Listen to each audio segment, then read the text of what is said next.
اعوذ باللہ من الشیطان الرجیم بسم اللہ الرحمن الرحیم یا ایھا الذین آمنوا، اے وہ لوگو جو ایمان لائے ہو، لیبلونکم اللہ، ضرور تم آزمائے جاؤ گے، ضرور تمہیں آزمائے گا اللہ، بشیء کچھ، من الصید شکار سے، تنالہ وہ شکار کہ جس تک پہنچے، ایدیکم تمہارے ہاتھ، ورماحکم اور تمہارے نیزے۔ اب دیکھیں شکار تو حلال ہے، تو یہ یہاں پہ اللہ تعالیٰ کیوں کہہ رہے ہیں کہ اللہ تعالیٰ تمہیں شکار سے آزمائے گا؟ اس لیے کہ ہم پڑھ رہے ہیں کہ احرام کی حالت میں شکار نہیں کر سکتے۔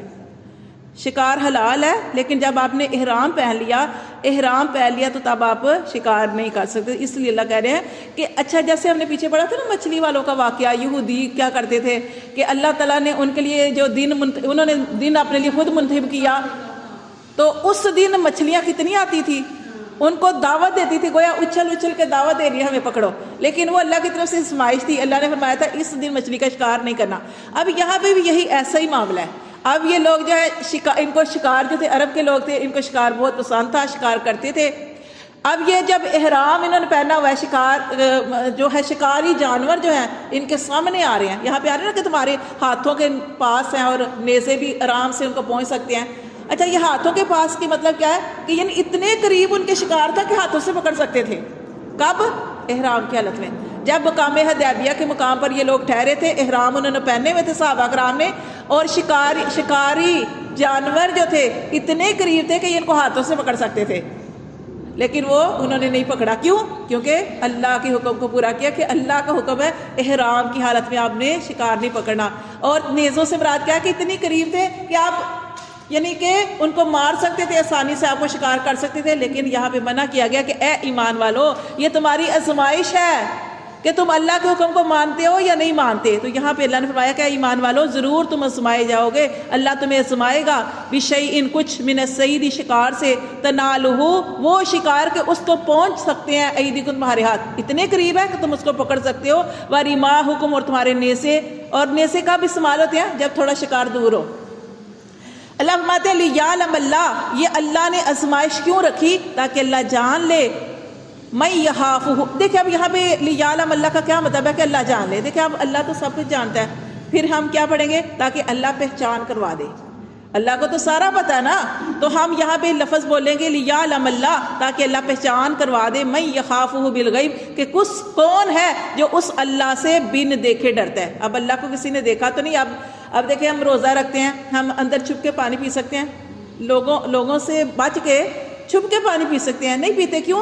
اس کی وجہ کہ ہم اللہ سے ڈرتے ہیں کہ ہم نے اللہ کے لیے روزہ رکھا ہے، اور اللہ تعالیٰ کیا فرماتے ہیں؟ روزہ میرے لیے اور میں ہی اس کا اجر دوں گا۔ ٹھیک ہے، تو یہ ہوتا ہے بن دیکھے۔ اب جیسے ہمارا بن دیکھے ایمان ہے، ہم نے اپنے نبی صلی اللہ علیہ وسلم کو نہیں دیکھا، ہم نے اللہ کو نہیں دیکھا، لیکن ہم اس پر ایمان لاتے ہیں، اس کتاب پر ایمان لاتے ہیں۔ ہم نے فرشتوں کو نہیں دیکھا، ہم ایمان لاتے ہیں۔ ہم نے اپنے سے پہلے جتنے بھی رسول آئے ہیں ان کو نہیں دیکھا، ان کی کتابوں کو نہیں دیکھا، لیکن یہ ہمارا ایمان ہے کہ جو کچھ بھی ہے، جو انبیاء کرام، ملائکہ، کتابیں، سب کچھ ہے وہ حق ہے۔ اور اسی طرح جنت دوزخ کو ہم نے نہیں دیکھا، لیکن ہم اس کے لیے کوشش بھی کرتے ہیں کہ، اور اسی لیے الحمدللہ یہ کلاس بھی ہم نے سجائی ہے کہ ایک تو یہ نبی صلی اللہ علیہ وسلم کا سنت طریقہ تھا کہ آپ صلی اللہ علیہ وسلم بھی اس طریقے سے کلاس لگاتے تھے، اور دوسرا کہ یہ ہم اللہ کی رضا کے لیے اپنے سارے کاموں کو مؤخر کر کے یہاں پہ آتے ہیں کہ اللہ تیری رضا کے لیے۔ اللہ ہمارے پاس اور کوئی عمل نہیں ہے، بس اللہ اسی لیے آتے ہیں کہ اللہ صرف تیری رضا کے لیے نکلتے ہیں۔ کہ اللہ کے نبی نے ارشاد فرمایا کہ جو لوگ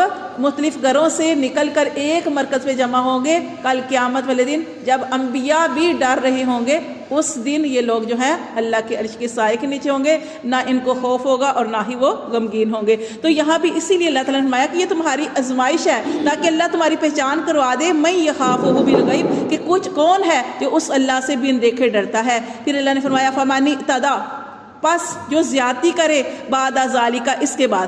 زیادتی سے مراد یعنی شکار منع ہے، اللہ نے ہر حکم کو واضح کر دیا، لیکن اس کے باوجود جو پھر اس طرح کا معاملہ کرے، شکار کو پکڑے، فَلَهُ، تو اس کے لیے عذاب علیم، پھر اس کے لیے دردناک عذاب ہے۔ یا ایھا الذین آمنوا، اے وہ لوگو جو ایمان لائے ہو، لا تقتلوا الصید، نہ تم مارو شکار کو، ٹھیک ہے، وانتم حرم، جب تم احرام کی حالت میں ہو۔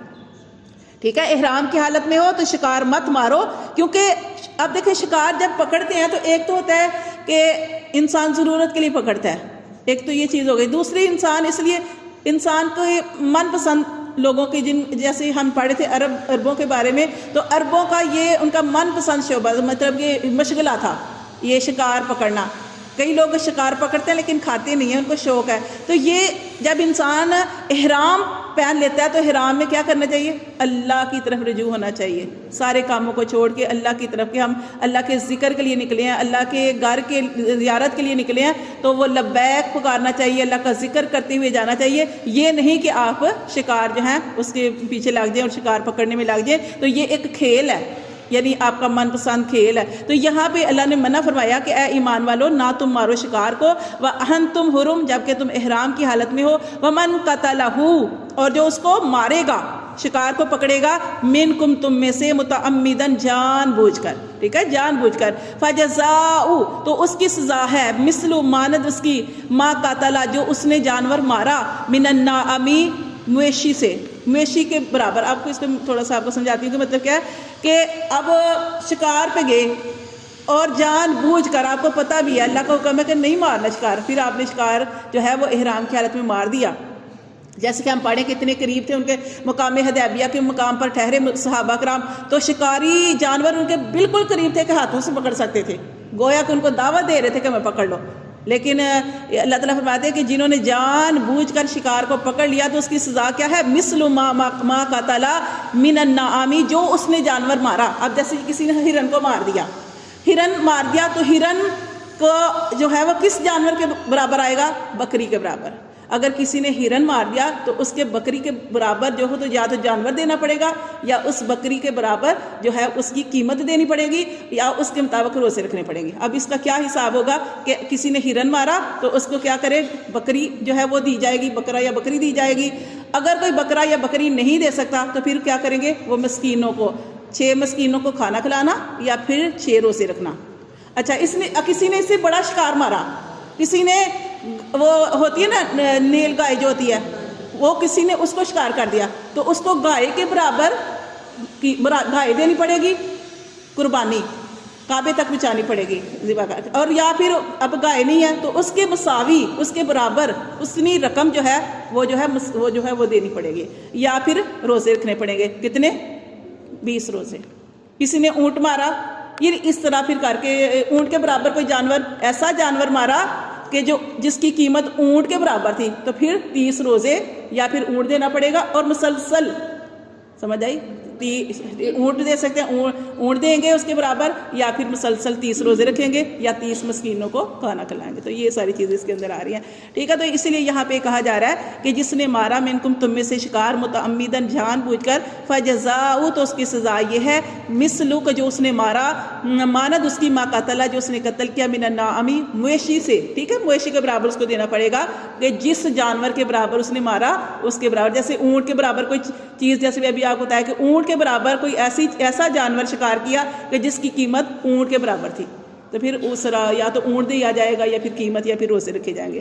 اللہ فرماتے ہیں یحکمو فیصلہ کریں گے بھی اس کے بارے میں ذوا عدل منکم 2 عدل کرنے والے شخص تم میں سے، ہدین اور وہ جو قربانی ہوگی، اگر وہ قربانی کا جانور دے رہے ہیں تو پھر اس کے بارے میں کہا جا رہا ہے کہ ہدین قربانی بالغ الکعبہ تھی، وہ پہنچے گی کعبہ تک، ٹھیک ہے. وہ قربانی کا جو جانور ہے اس کو ذبح کر کے کعبہ تک پہنچائے گا. کفارۃ یہ کفارہ ہے، ٹھیک ہے، اس کا کفارہ ہے.